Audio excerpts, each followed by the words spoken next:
सालों पहले एक नगर का राजा अपने राज्य में रात को अपना रूप बदल कर घूमता था। वे रूप बदलने के बाद लोगों से मिलकर अपने यानी राजा के बारे में जानने की कोशिश करता और उनकी समस्याओं को समझता। एक रात जब वह नगर घूम कर आया तो अचानक जोर से बारिश होने लगी। उसने देर किए बिना एक गरीब के घर का दरवाज़ा खटखटाया। राजा के दरवाज़ा खटखटाने के बाद घर से एक व्यक्ति निकला। वह एक गरीब किसान था जो अपनी पत्नी और बच्चों के साथ रहता था। बारिश तेज़ थी तो किसान ने राजा को अंदर आने के लिए कहा। राजा ने घर में जाने के बाद पूछा, क्या आप मुझे कुछ खिला सकती हो? मुझे बहुत भूख लगी है। वो गरीब किसान और उसका परिवार 3 दिनों से भूखा था और उसके घर में एक भी दाना अन्न का नहीं था। किसान के मन हुआ कि भले ही हम भूखे हैं लेकिन अपने अतिथि को यूँ भूखा नहीं रख सकते। अब किसान ये सोच सोच कर बेचैन हो गया कि अपनी अतिथि का पेट कैसे भरा जाए। तभी उसने घर के सामने वाली दुकान से चावल चुराने की तरकीब सोची। उसने सिर्फ अतिथि के लिए ही 2 मुट्ठी चावल लिया और उसे पकाकर राजा को खिला दिया।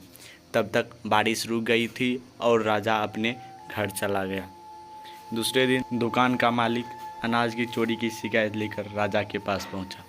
राजा ने दुकान के मालिक और उस गरीब को अपनी सभा में प्रस्तुत होने का आदेश दिया। सबसे पहले सभा में पहुंचे किसान ने राजा के सामने जाकर अपनी चोरी का इल्ज़ाम कबूल कर लिया और बीती हुई रात की पूरी कहानी राजा को बता दी। किसान राजा से कहता है कि मैंने चोरी की लेकिन मेरे परिवार ने उस अनाज का एक निवाला भी नहीं खाया है। गरीब किसान की बातें सुनकर राजा बहुत दुखी हुआ और उसने किसान को बताया कि अतिथि के रूप में मैं स्वयं तुम्हारे घर आया था। इसके बाद राजा ने सभा में पहुंचे दुकानदार से पूछा, क्या आपने अपने पड़ोसी को चोरी करते हुए देखा था?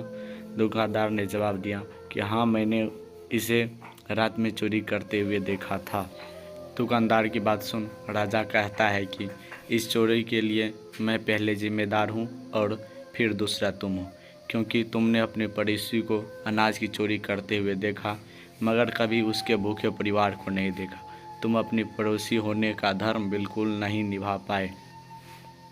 इतना कहने के बाद राजा ने दुकानदार को सभा से जाने के लिए कह दिया और किसान की अतिथि निष्ठा को देखकर उसे 1000 सोने के सिक्के इनाम के रूप में दिए। कहानी से सीख, अगर कोई आपके आसपास रहने वाले मुसीबत में है तो हमें उनकी मदद करनी चाहिए। तो दोस्तों, कैसा लगा ये छोटा सा हमारा वीडियो? अगर अच्छा लगा हो तो चैनल को सब्सक्राइब एवं वीडियो को लाइक ज़रूर करें। मिलेंगे अगले एपिसोड में। जय हिंद, जय भारत।